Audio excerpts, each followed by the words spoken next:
Matahom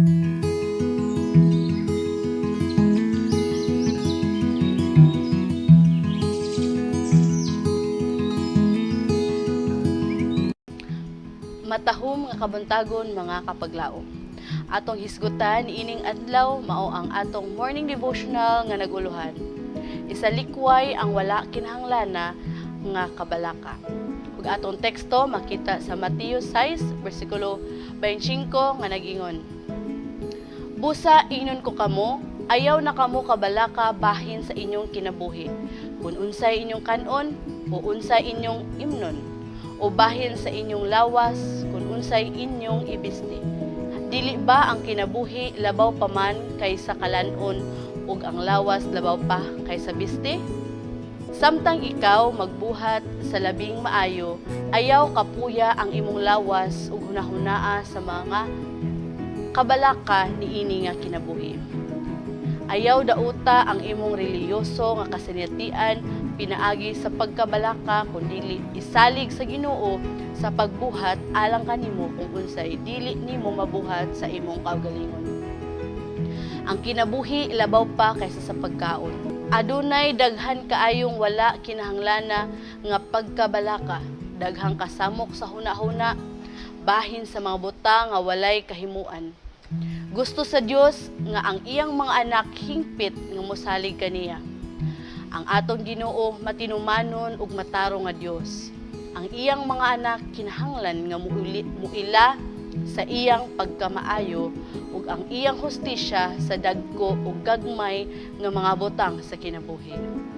Kadtong mga hambin sa espiritu ug sa kabalaka ug moreklamo nagdumili sa pag-ila sa iyang kamot nga nagmando. Ang wala kinahanglan nga kahigwaos may usa ka binuang nga butang ug babag kini kanato gikan sa pagbarog diha sa matuod nga katungdanan sa atubangan sa Dios.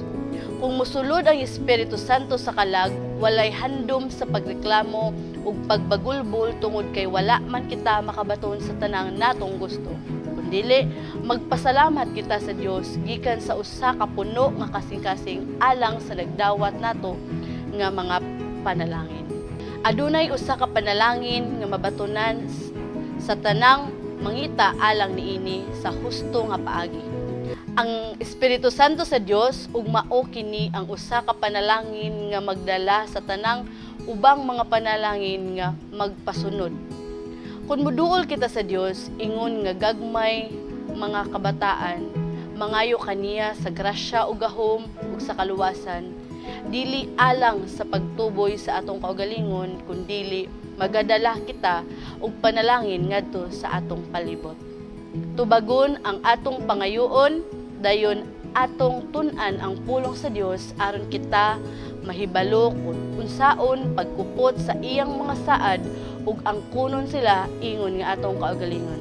Unya magmalipayon kita. Mianhi si Kristo sa yuta ug naghatag sa iyang kaugalingon kinabuhi aron makabaton kita sa dayon nga kaluwasan.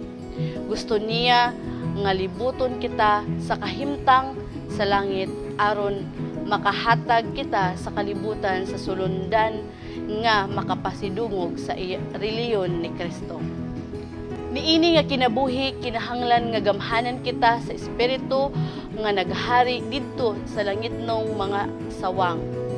Ang pagkamatarong ug kamatuoran magauna kanato ug ang himaya sa Ginoo maoy ganti sa tanang magaalagad kaniya nga magadawat makabaton sila sa pagkamatarong ni Kristo.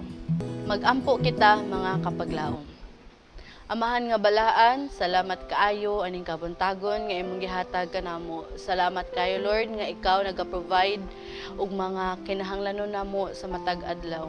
Tabangi kami nga sa tanang panahon ikaw amuang ibutang sa among hunahuna ug kasing-kasing ngayon man amo kining mapakita sa uban. Salamat kayo nga ikaw wala nagabiya kanamo ug ikaw nagapadala sa imong anak diri sa kalibutan aron sa paghatag kanamo og kaluwasan.